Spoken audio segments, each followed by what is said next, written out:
Sa muli, Panginoon, kayo po'y nagpapasalamat sa oras na ito, sa pagbibigay mo ng oras sa amin upang patuloy na mag-aaral ng iyong mga salita. At patuloy, Panginoon, na ito ay maging kalaguan po ng aming buhay espiritual. Samahan mo po kami, Panginoon, sa umaga nito at gustusin kami ng Banal na Espiritu upang maunawain namin ang aming pag-aaralan, Panginoon, at ito i-apply ko namin sa aming mga buhay. Ito po ang aming dalangin sa pangalan ng Panginoong Hesus. Amen. Amen. So, karapatan at tungkulin ng panalangin. Ngayon ikaw ay Kristiyano na at matapos mong maunawaan ang tunay na kahulugan nito at ang mga tandang kaalinsabay nito ay nararapat mo rin malaman na ang ilan sa iyong mga pangunahing tungkulin at mga karapatan bilang isang mananampalataya. Ang isa sa pangunahing karapatan at tungkulin mo ay ang pananalangin. So, ito po yung sabi dito. Ang bagay na ito ay itinuturing na tungkulin sapagkat nararapat gawin ng isang mananampalataya. Ngunit higit pa rito, ito ay ang itinuturing ng isang karapatan sa dahilan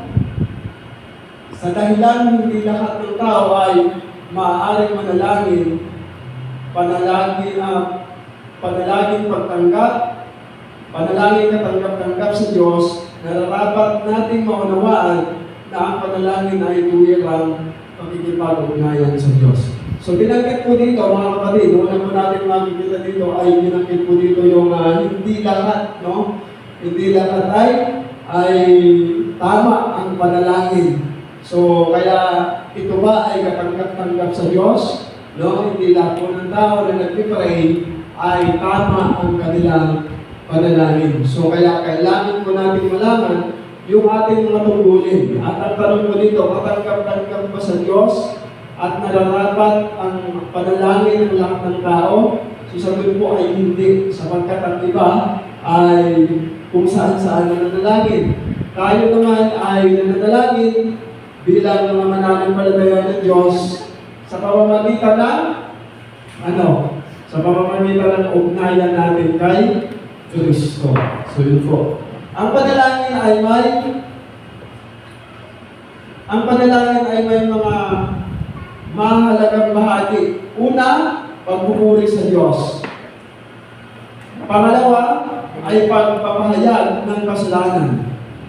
Pangatlo ay ang pagpapasalamat. At ang huli ay paghingi ng ating mga pangailangan at karahigan. So unahin po natin dito yung una. Yung una pong binanggit ay pagpapahayag ng kasalanan. So kapag tayo po ay nag-pray, mahalagang nasa pattern yung ating pag-pray. Hindi lang kagad-agad hingi, diba? May nananalangin sa Panginoon, bigyan mo po ako ng ganito. So meron pong maapat na nabanggit dito. Ang una ay pagpapahayag ng kasalanan. So ibig sabihin, ang tamang panalangin, ipapahayag mo muna yung lahat ng mga nagawa mong pagkakasala sa harapan ng Diyos. Hihingin mo muna ito ng tawad at saka mo isunod yung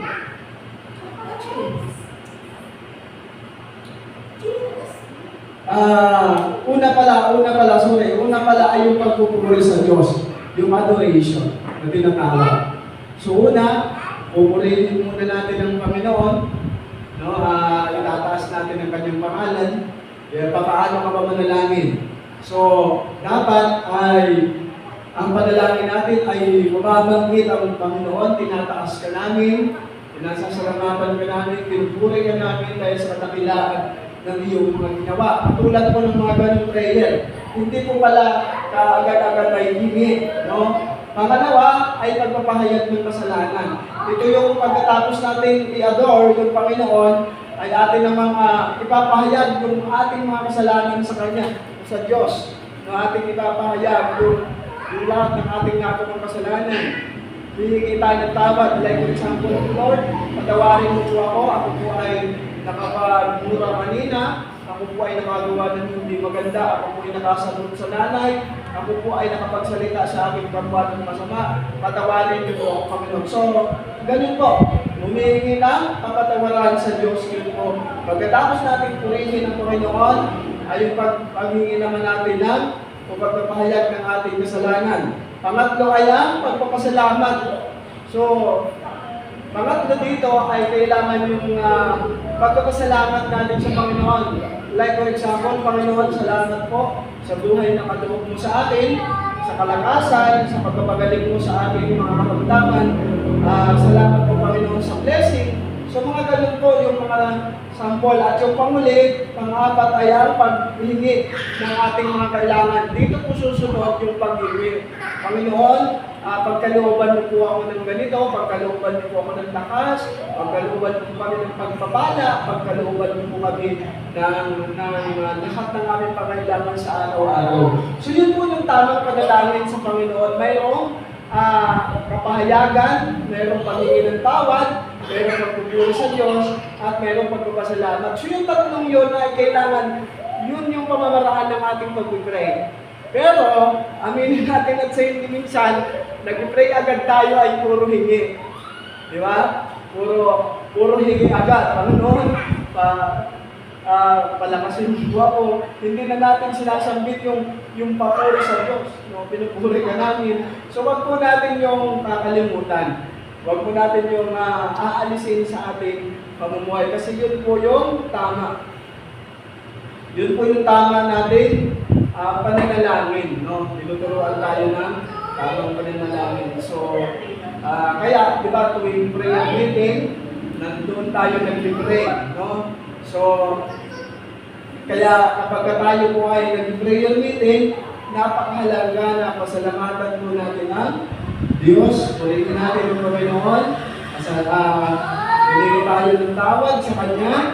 Pasalamatan natin siya sa lahat ng pagpapala at bago tayo humingi ng ating mga prayer concern. So, ang oras ng panalangin. So, para sa inyo, may tamang oras ba ang panalangin? Sino po yung makakasagot? Wala.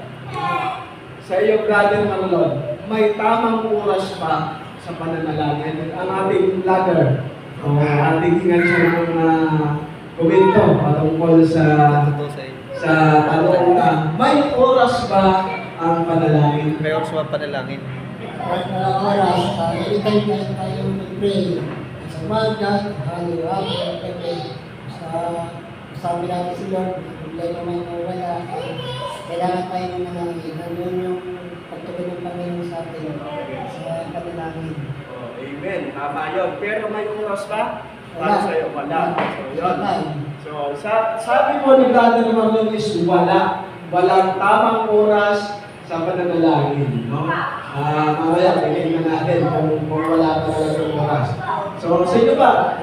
Sino ba kung yung makakasagot? May tamang oras ba sa pananalangin? Para sa akin, wala rin. Wala. Si nanay wala. Kasi minsan ay kumapasok sa atin na parang inaano ng Panginoon na panalangin ng tao ko.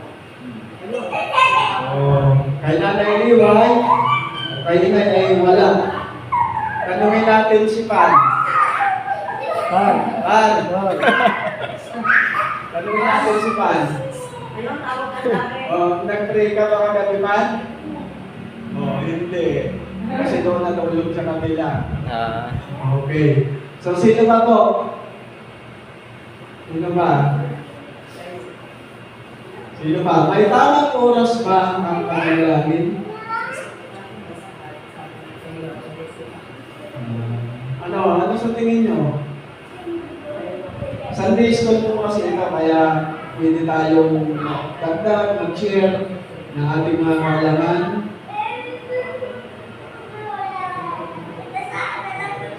So, sino po? Sino ba? May sasagot po ba? May tamang oras ba ang pananalangin? O Sister Iris? O para sa iyo? Umumunga. Ano ka? May tamang oras ba ang pananalangin? Wala. So, kay Sister Iris, wala din. So, tignan natin ang Bible. So buksan niyo po yung Bible sa Luke chapter 18, verse 1. And then, 1 Thessalonians 5:17. So ano po yung utos ng Bible? Pakibukas mo kung may mga Bible po kayo. Luke 18:1. Nagtatabon nga ng aking cellphone here. Nandiyan ang aking. Sa likod ng bag, sa likod. Ayan.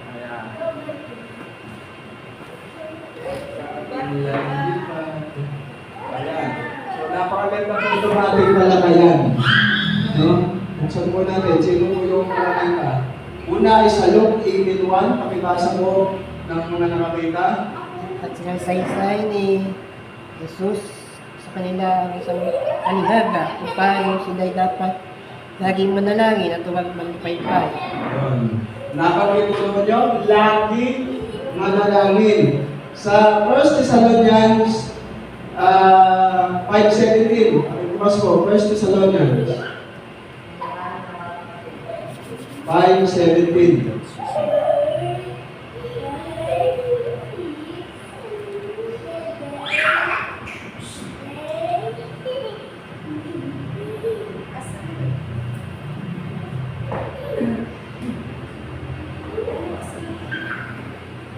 So nakita niyo po, Luke 5:17. Pakibasa mo doon sa nakakita. Ayun. So yun po yung sabi. Magsipanalangin kayong walang patid. At sa Luke 18:1, sabi ko na yung palagi kayong manalangin. So ano po ang sagot? May oras na wala? So wala. So makikita po natin doon na mismo ang Bible ay nagtuturo na hindi dapat natin orasan yung pag-pray. So meron po ba sa atin dito na nagsasabi, mamaya na akong alas 2 mag-pray, mamaya ng 3, mamaya ng 4. So ibig sabihin po nito na dito sa 5:17 na manalangin kayo ng walang patid o pray without ceasing. Ibig sabihin, anytime ay nakikinig ang Diyos. Si Lord ay hindi nagpapahinga para pakinggan yung ating mga panalangin. Kaya tayo po ay napakapalad. Di po ba? Napakapalad sapagkat ang Diyos ay hindi natutulog sa ating mga dalangin. Kahit anong oras ka manalangin, kahit anong oras mo gusto, kahit anong oras mo tapusin, kahit anong oras ka magtapos, magsimula, ay wala pong bibigil sa atin. Ngayon po tayo kalayaan na mag-pray sa Lord. At yun po yung kagandahan.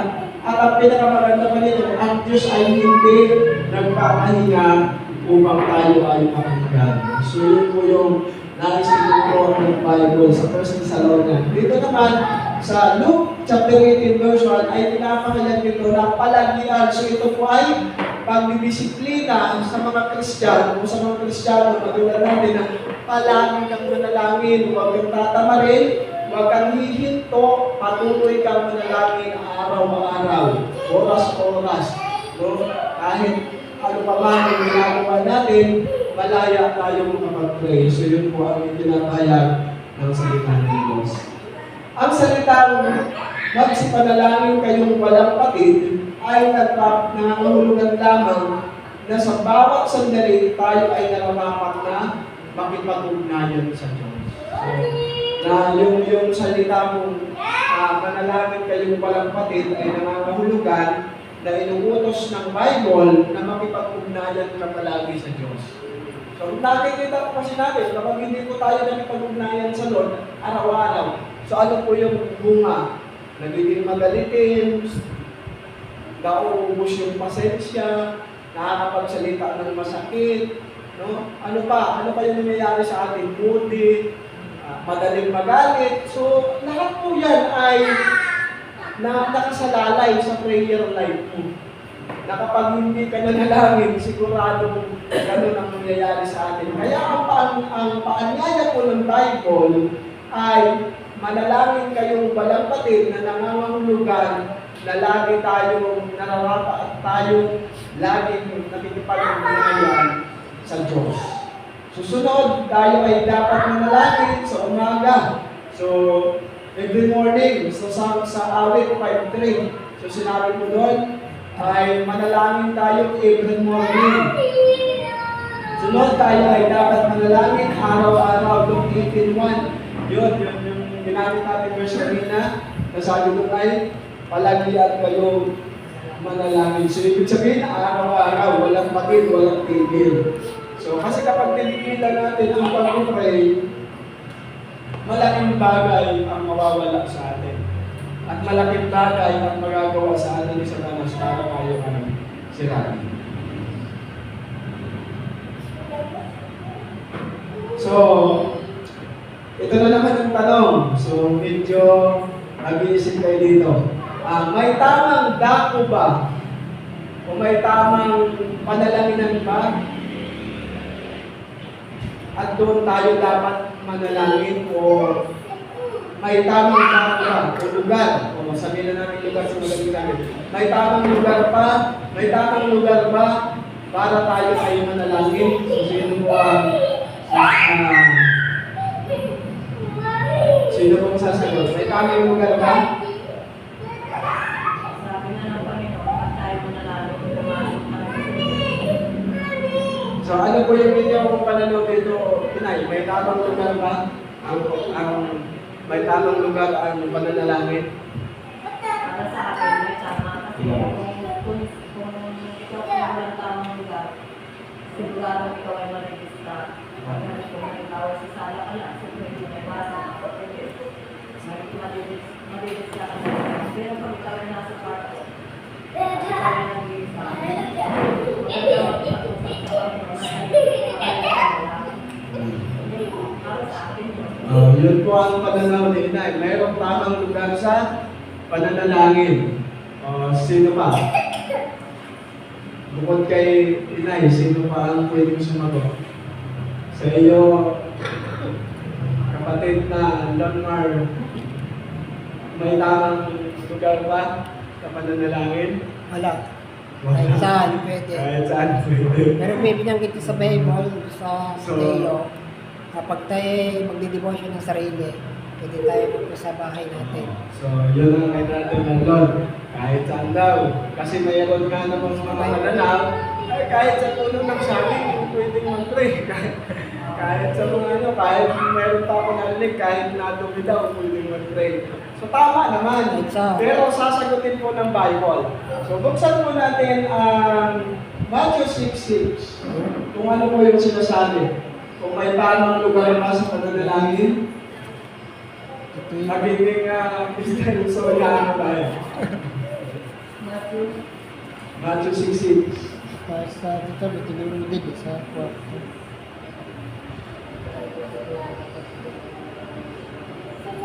Hindi, may sa lindo lang dito.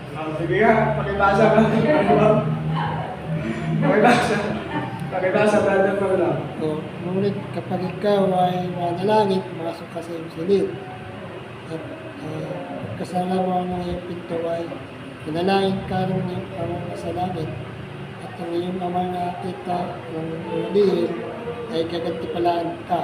Okay. So, mayroon bang tama, brother Paula? Sa ano, may sinabi rin dito, sa tahanan natin. Okay.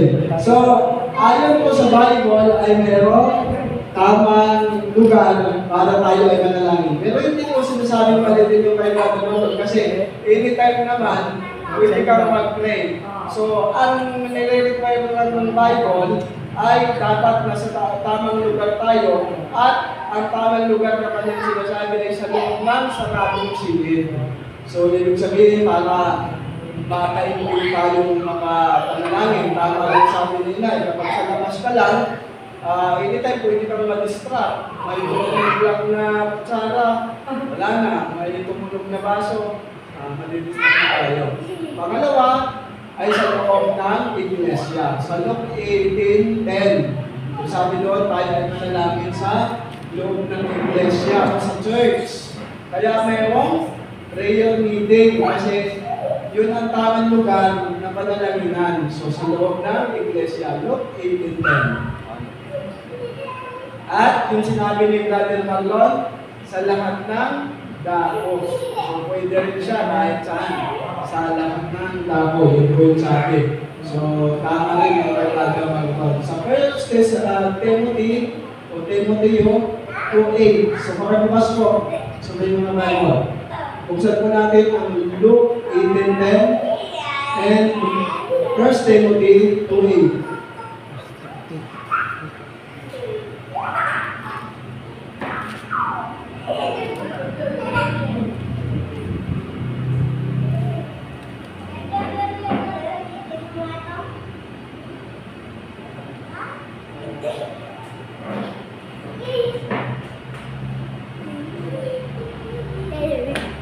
May dalawang lalaki pumasok sa templo upang manalangin.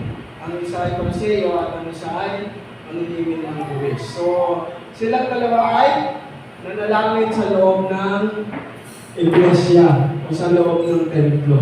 So, kaya nararapat ng isang Kristyano ay manalangin sa church o sa loob ng iglesia.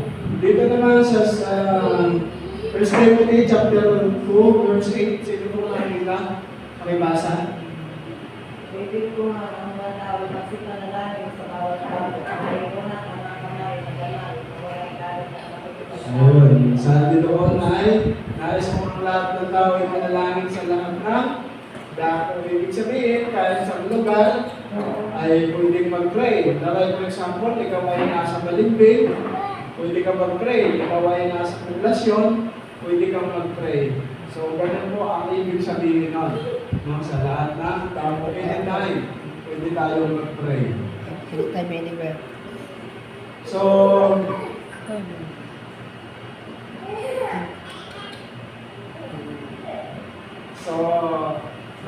ang mga dapat ipanalangin. Una, ang mga ligtas. So, ipapray natin ang mga sin. Pangalawa, ang ating mga kaaway. So, ito yung utos, napakahirap, no?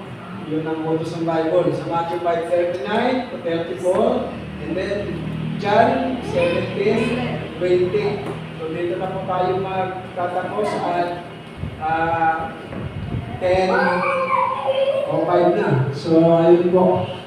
So, basahin na lamang po yung pila natin nabanggit ng mga verses sa inyong tahanan. At pag-aralan din po ninyo. At salamat sa kaunting oras na ating naigugol patungkol po sa prayer. So, kahit paano, meron na tayong natutunan. So, meron po ba ang karagdagan o share about sa ating pinag-aralan? So kung wala na po, tayo po ay manalangin. Ating Diyos, kami po ay nagugulit at papasalamat sa iyo sa pamibigay mo sa amin ng oras at panahon na makapag-aaral ng kaunting minuto sa aming po sa Diyos ko. At salamat po sa kaunawaan na pinagkalaman sa amin at pinalaman namin ang mga lugar kung saan kami dapat manalangin at kung ano ang tamang panalangin po nila. So yun po ang papuri at pasasalamat sa mga pangalan ng Panginoon Jesus. Amen. Amen. So sa susunod na linggo, ating pong itutuloy ang ating pong pag-aaral.